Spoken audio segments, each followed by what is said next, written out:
So therapeutic recreation and recreation therapy, you're using recreation as your tool, as your intervention to help someone meet a goal or need. And we can look at ways to use that recreation as a tool to help them physically, cognitively, socially, but we're using recreation for a purpose to meet a need they have. When we do our initial assessment, when we have a new resident, we are looking at, of course, what are their interests. We look at what are their abilities. We look at what are weaknesses that they might want to improve on. And we also really take into account what are some past interests, what was their occupation.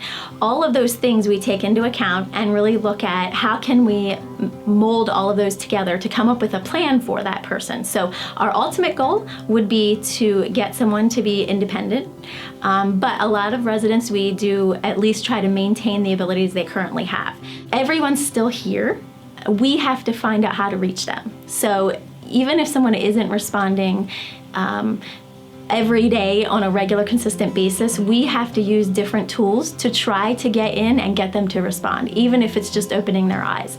For some residents, that's a big feat, and how can we get them to do that? You know, we want to have them do that for as long as possible. That's why the more you know the residents, the better. The more relationships you have, you know, the better. You know, it's like the more you know them as a person, that's all information you can use.